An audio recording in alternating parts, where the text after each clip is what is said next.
I greet you, ladies and gentlemen, as I come before you to present material on the Mundell Fleming model or the ISLM-BP model. And we are going to do policy experiments after I've covered the basic outline of that model. Without wasting a lot of time, I'm going to share my screen.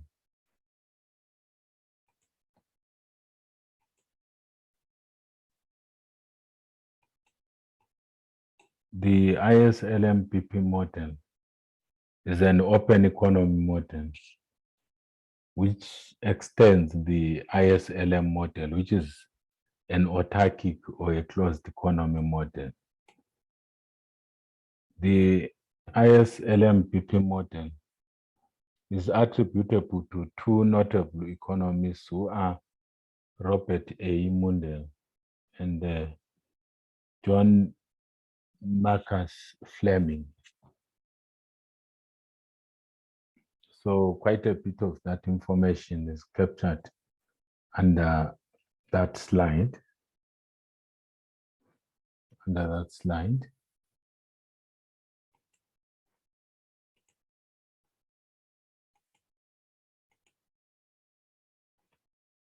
So I'm going to do my slideshow to cover the salient features of the model.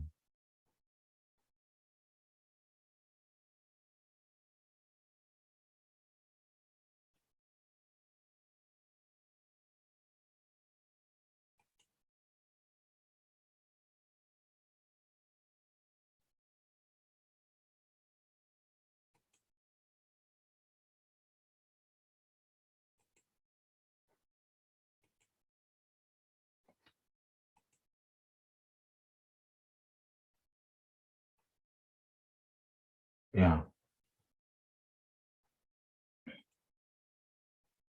So the second slide is just covering the acknowledgements, the acknowledgement section.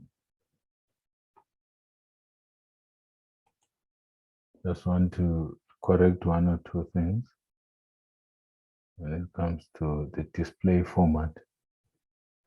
I would rather I'm having that kind of display format, not this one. I'm not interested in that display format.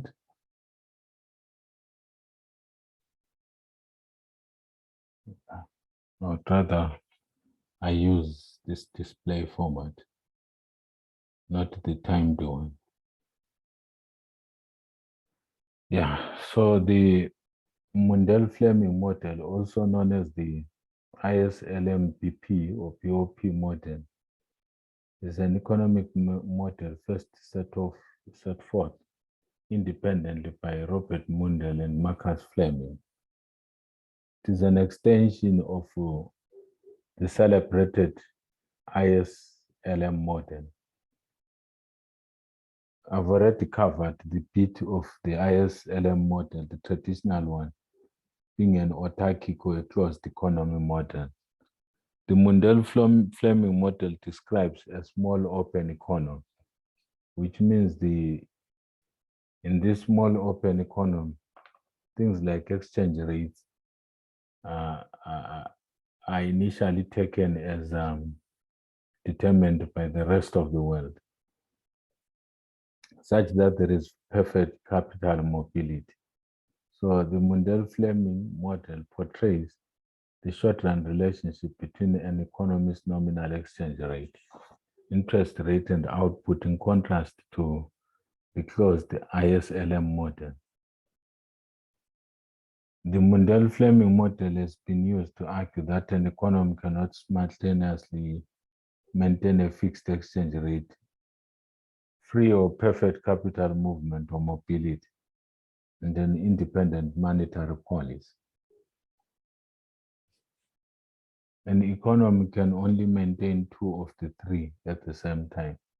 This principle is frequently called the impossible trinity, unholy trinity, irreconcilable trinity, inconsistent trinity policy trilemma, or the Mundell Fleming trilemma.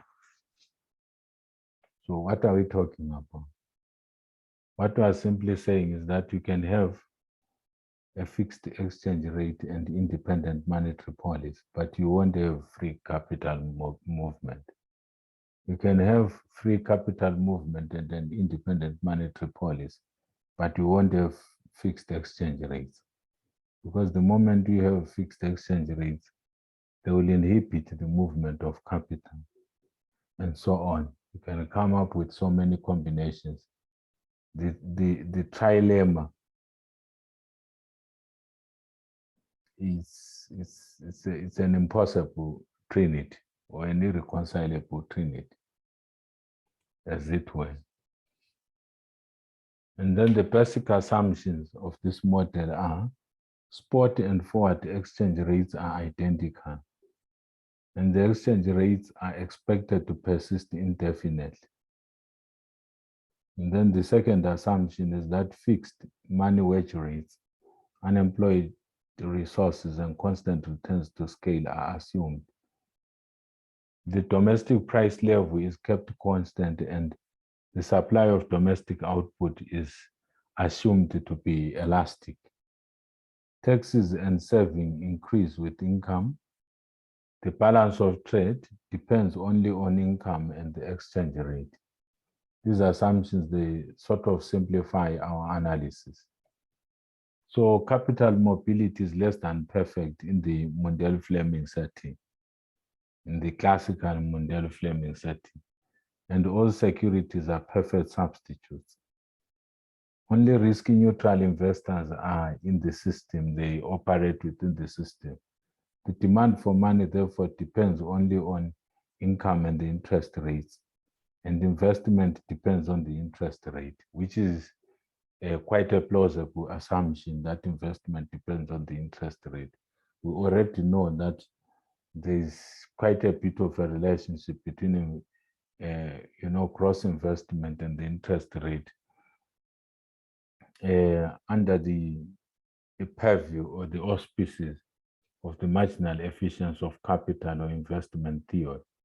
The country under consideration is so small that that country cannot affect foreign incomes or the wealth level of interest rates. So what are the variables? The model makes use of Y, which is real GDP, C, which is real consumption, I, which is real physical investment or cross investment, including intended inventory investment. Here we're not talking about the nominal appreciation of existing inventories, but rather the physical accumulation of inventories. G is real government expenditure, which is taken as an exogenous variable or an institutional variable, and M is the exogenous nominal money supply, which I covered in an earlier video. P is the exogenous general price level. I is the nominal interest rate. L is the liquidity preference model or real money demand schedule. T is real taxes which are levied in the economy. And NX is real net exports. So what is the model outline or the equations? The Mundell Fleming model is based on the following equations. So we assume that we've got an IS model, but this IS model or curve, it includes net exports, because to produce domestic output, you have to import some raw materials from other countries. And similarly, some of what is domestically produced, even within that autarkic economy, is destined for foreign markets. So we introduce the net exports. Though we know that in the classical or original IS curve, we just end at G. It's C plus I plus G. But we add net exports then. The LM curve is real money supply, which is just money supply over the general price level. M standing for the quantity of money or money supply, and P standing for the general price level. And since the LM curve is also a curve of equilibrium points, not a curve illustrating a functional relationship, this real money supply, we know in the steady state must be equal to liquidity preference, which is determined by the interest rate and the level of national income, which is what I demonstrated in a previous lecture already sent to you, and I'm referring to the students who are doing central banking and monetary economics. So a higher interest rate or a lower level of GDP leads to a lower level of money demand, ceteris paribus. We know money supply is an institutional variable because in the steady state, we assume that P, the general price level, is fixed, and then M is also fixed. Then institutional variable determined by the government through monetary authorities.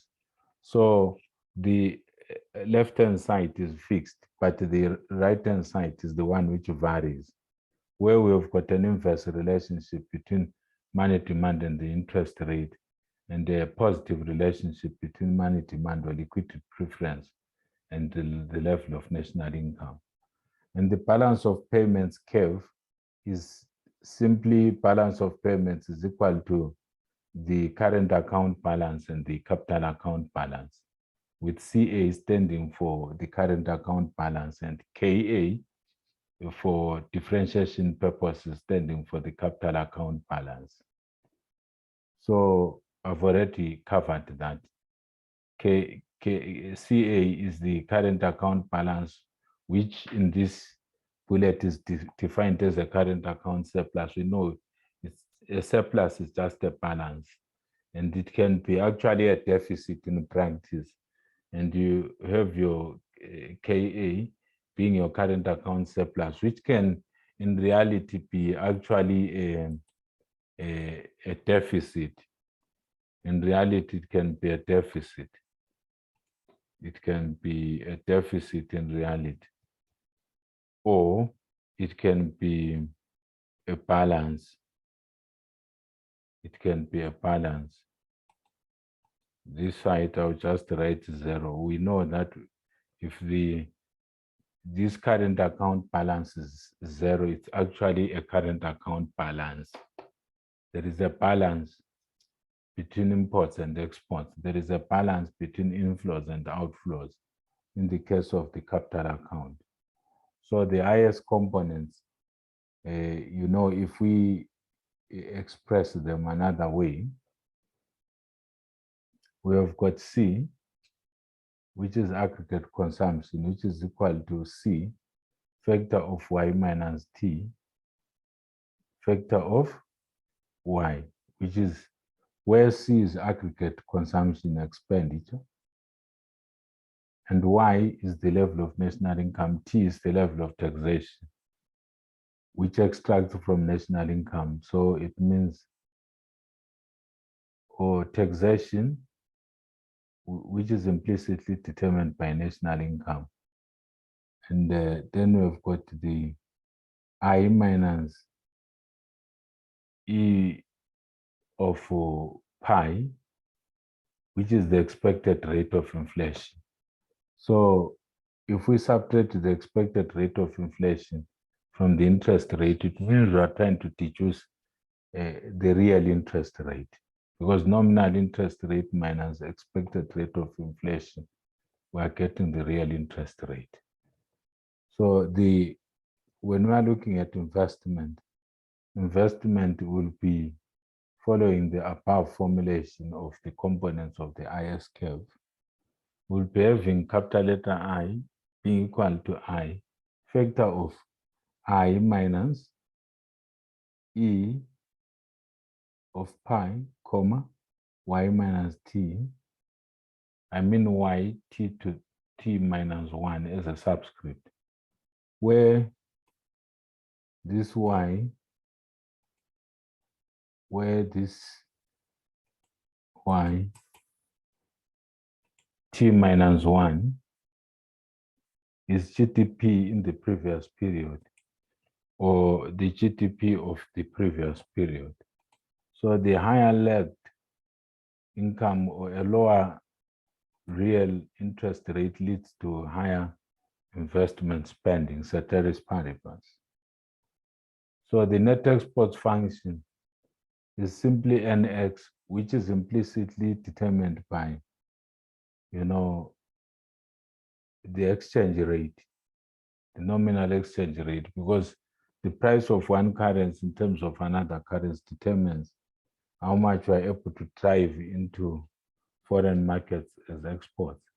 And then we've got Y, which is the total level of national income or GDP. So Y star is the combined GDP of countries that are trading partners. So we've got domestic GDP and Y star, which is the combined GDP of countries which are trading together. So higher domestic income or GDP leads to more spending on imports and hence lower net exports. Higher, we know as national income increases, your imports, they increase as well, because there is the marginal propensity to import is such that you have got that direct relationship between your imports and your national income, which is defined by the marginal propensity to import. So the higher the level of national income, the higher the level of imports, ceteris paribus. And given that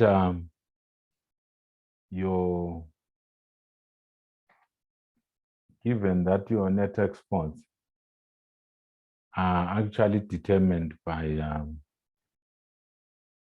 two things: exports, which are an exogenous variable, and imports,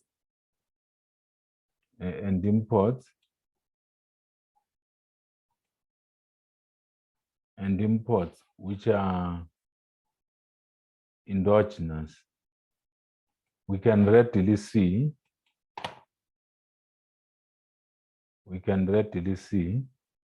that if your exports, which are constant, remain constant, and your import, the import bit is increasing, then it will narrow the gap between your exports, which are fixed, and your imports, which are able to change, such that your net exports will be changing to become smaller, ceteris paribus. But as national income declines, the gap will widen, ceteris paribus, because your imports will be reducing whilst your exports, they remain constant.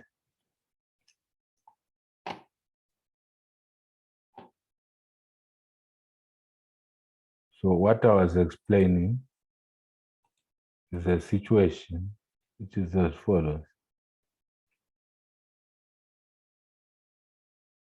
The situation which is as follows: nx is equal to x minus m,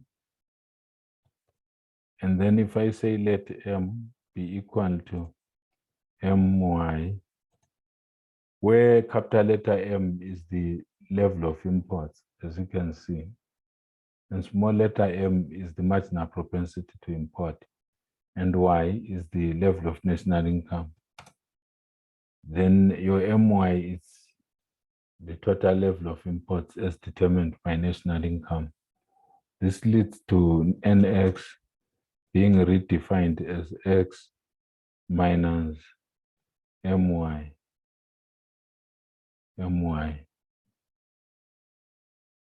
So now we know that nx is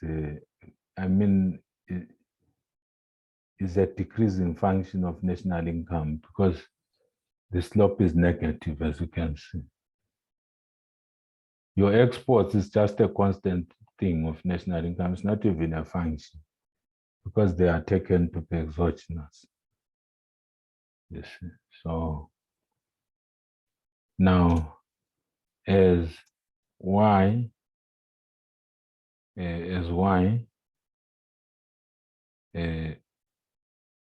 increases,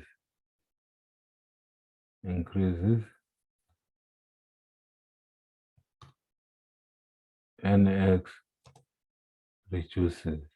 That's what I was saying. So we move on to the net export function. We have defined that. And then the balance of payments, in this case, will be a situation where your balance of payments is equal to 0. Remember, we defined our balance of payments as the current account surplus plus the capital account surplus. So just the current account balance. And so we say let BOP be equal to 0. Let BOP be equal to 0. So what's the implication of that? It means 0 is equal to CA plus KA plus KA, which imply that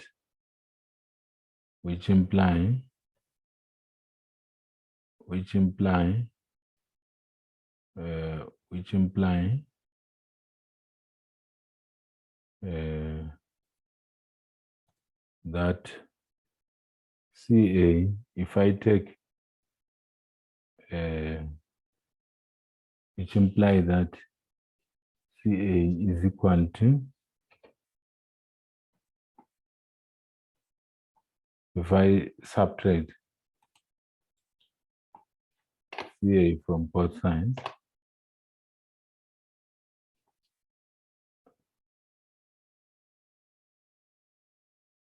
just a moment, my PC is busy updating one or two things. It has partially frozen. So I believe it will be done within the shortest period of time.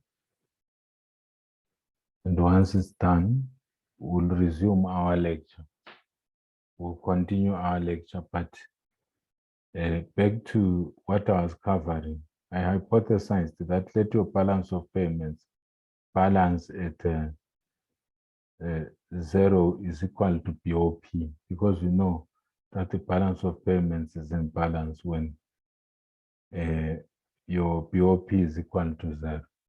So it means you'll be having a negative of the current account being equal to the capital account. So if you have got a negative balance in the current account,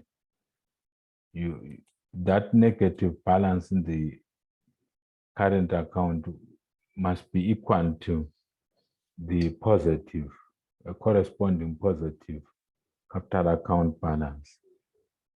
So that's the situation. So we'll proceed when the machine has done its analysis. Yeah. We'll proceed. At the present moment, my machine is busy updating. Unfortunately, I cannot log off from the internet because I'm actually recording this video for purposes of uploading it, because it's a teaching video.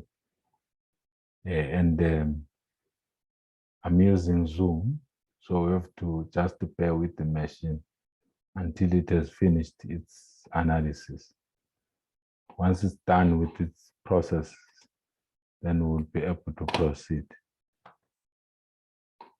So what we are covering is an open economy model, and we are just building the motivation for this model. So what I was just saying is that minus CA will be equal to KA, such that when you add the two, it will give you 0. So the IS components, we've already covered them. But in the steady state, we know that your capital account, your current account must be equal to the net export function. And then your capital account is equal to Z factor of I, where I is the interest rate, and I star is the foreign interest rate, and K is the exogenous component of financial capital flows, which is determined offshore, or which is determined by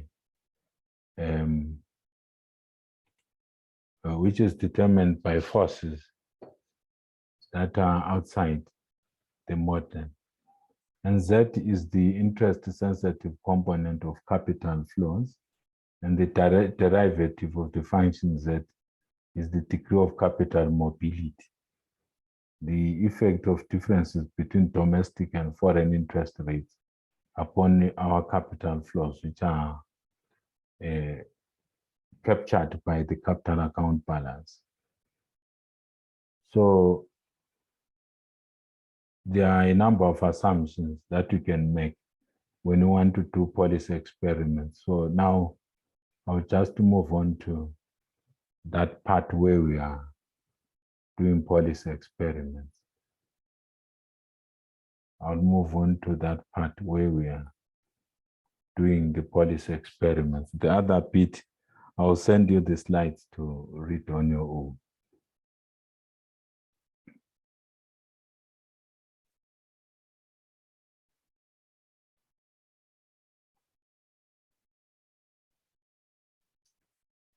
So to operationalize that bit, you will just give me a minute to operationalize that bit. You just give me a minute to operationalize the bit on policy experiments. These lines, I'm going to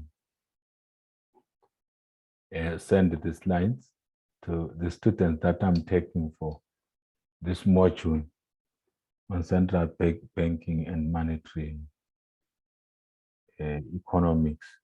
So I don't need to read the slides for you. So the section that I'm now going to is the section to do with it is the section to do with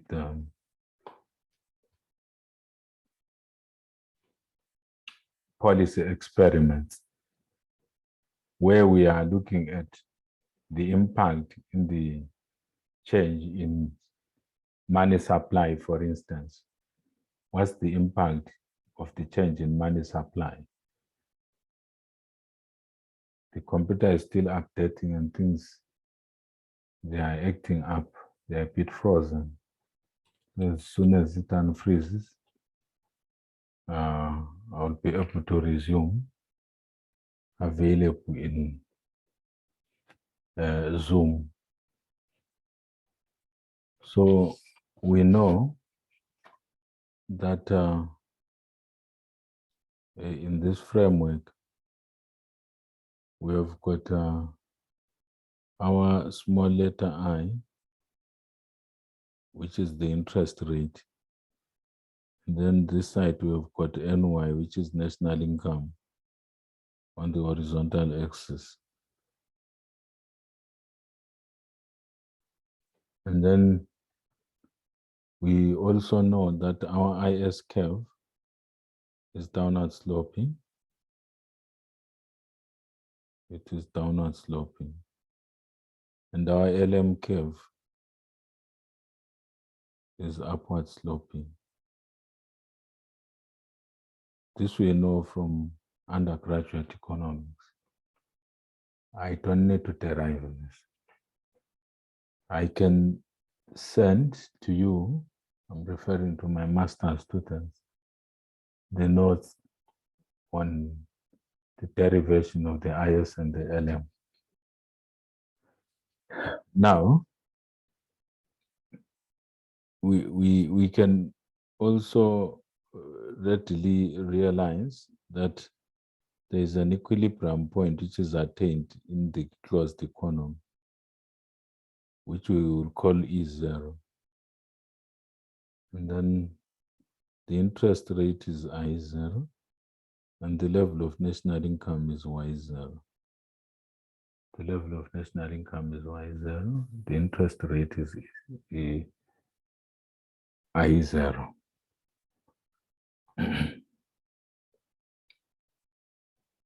Now, we can move on to incorporate the PP curve. The balance of payments curve, we assume it is horizontal to symbolize, or to demonstrate perfect capital mobility. So we still have our national income on the horizontal axis and the interest rate on the vertical axis. And our balance of payments is horizontal. That's the balance of PP curve, or the balance of payments curve. And the interest rate is I0 at that point. So given this scenario, what is the general equilibrium within the Mundell Fleming sector? I mean, Mundell Fleming model.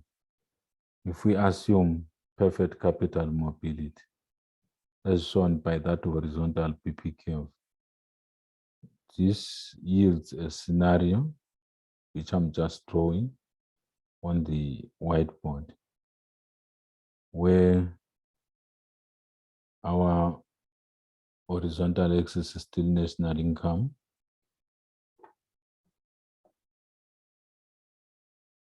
Just a minute.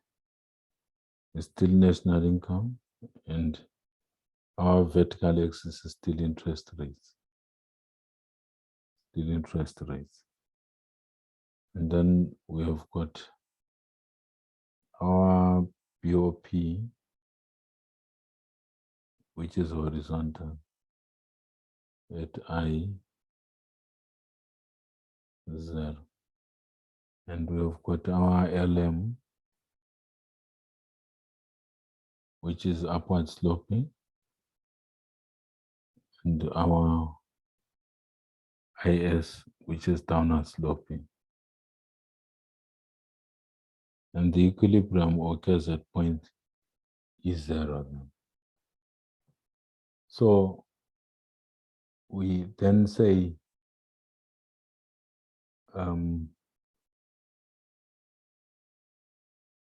let there be expansionary monetary policy.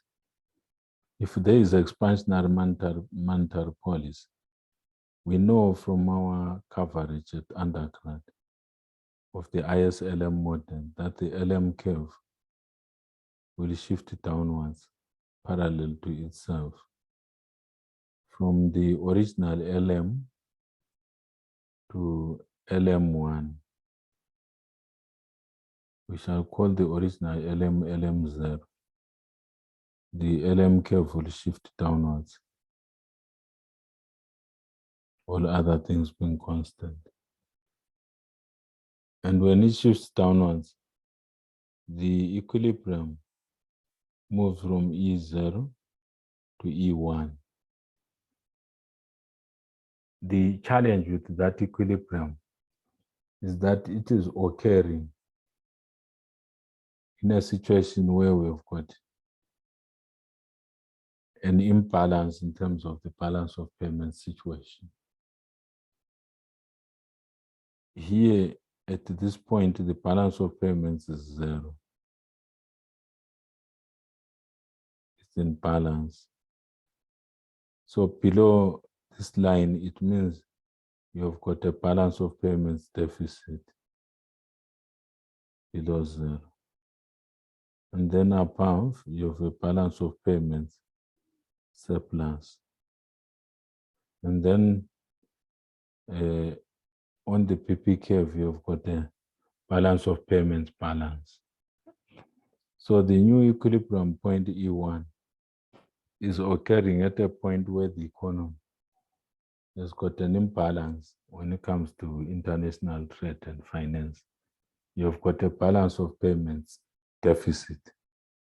So how is the government supposed to deal with this balance of payments deficit? It may do any one of many things. It may purchase domestic currency and sell foreign currency. So if the government purchases domestic currency and sells foreign currency, this will cause a drop in money supply from LM1 to LM0, and the equilibrium will be restored at that point. The equilibrium will be restored at that point. Alternatively, the government may intervene through fiscal policy by increasing its expenditure. If it intervenes through fiscal policy by increasing its expenditure, what will happen is that the IS curve will shift upwards from IS0 to IS1, and there will be a new equilibrium point at E2, where we are back at the balance of payments curve, but for a higher level of national income. We have moved from Y0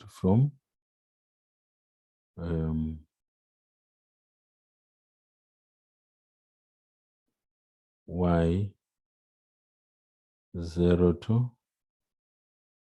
Y1. But the interest rate is still the same, as you can see.